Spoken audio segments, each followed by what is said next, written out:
Hello everyone. Today let us learn with the Kruskal's algorithm.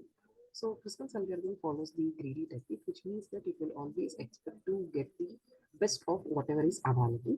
So here we are trying to find the minimum cost plan entry. So that's why we are going to select the shortest distance and form the minimum cost plan entry. So here we have question is follows as like this: implement and analyze Kruskal's algorithm and find minimum cost parameter of a given connected undirected graph. So first we are going to take one undirected graph. You can take any of the graph. Okay. So for this graph, we are going to convert it into the matrix in order to give the input for the program. Okay. So here we have some 6 nodes and it is connected with the edges, and it is weighted so that you can find the minimum cost.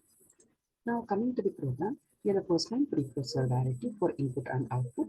Then we have declared global variables. Here NE stands for next edge, and minimum is for calculating the minimum distance, and minimum cost for the total calculation and sum of the edges. Then cost, here maximum nodes we can take is 9 nodes. This is what we have declared. So first coming to the main function, first you are going to enter the number of vertices. You are going to store in the variable called as n. Then you are going to enter the cost adjacency matrix. So here we have taken 2 for loops, and then here you have declared the matrix as cost. So you are going to take the input. If it is equal to 0, then it will automatically convert it into 999. Why we get 0?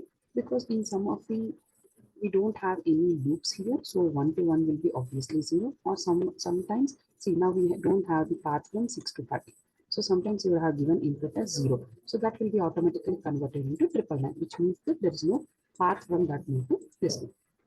Now once you are finished with that, see we all need the parent because we are going to backtrack this one. Okay, so that's why here all parents you are going to initialize it to 0. Why this is used? In order to check whether the loop appears or not. Okay. Now, how we are going to find the minimum edges means when next edge is less than n. So consider we have given the 6 nodes. So what happens next edge is 1. Is 1 less than n? Yes. So that's why it is trying to find the edge.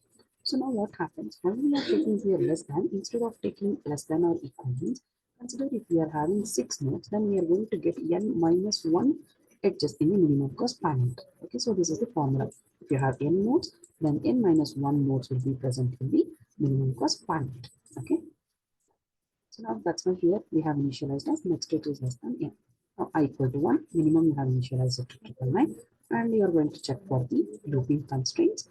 Then if whatever the cost is there, if it is less than minimum, then you are going to swap with the minimum value and you are going to initialize A, B, and U with the I and J values. Why we are initializing this? Because U and V are trying to find whether the loop appears by backtracking. Okay. How we are going to find? Let us consider find of U. So here we have one user-defined function which is called as find. You can see here. While parent of I means what you are going to check whether if it is true, then you are going to assign the I equal to parent of I and you are going to return this. Okay. So that's how union function works, find function. Okay. Then finally you are going to do the union, means what UV values you are going to add it. Okay. So union of UV means you are going to come back here again. We have one user defined function. If I is not equal to j, then you are going to return the 1, else you are going to return the 0. Means what? Both values should not be same. If both values are same, consider you have from 3 to 3, then obviously it should return 0. So now consider I am having I as 3 value and j as 4 value, means 3 is not equal to 4, means which is correct. So then it will come here. Then if it is true, what happens? Percentage D, that is next edge which is nothing but A and B, which you have saved here. You can see here. Next, minimum value. You are going to find the minimum cost. Okay. First you are going to pick, then you are going to find the minimum cost. Okay. Then since we have considered that edge already, no need to consider again. Consider now we have taken from A to B. Now again no need to consider from B to B. So B to A. So that's why cost of A equal to the cost of B. You are going to initialize into 999. Finally, you are going to find the minimum cost. So totally in this program we are having two user-defined functions, union and find. This is the output. Consider this is the graph and enter the number of vertices 6. And this is the cost adjacency matrix. You can see here for the self loop also I have taken 0. And if there is no loop also I have taken 0. Why? Because it is automatically converting into 999 in the program. And the edges of the minimum cost is how many edges we got? 5 edges. So as I told, if there are n equal to 6, then n minus 1, that is 5 edges, you are going to get an output. Finally, the minimum cost is getting So this is the Crystal's program which follows the greedy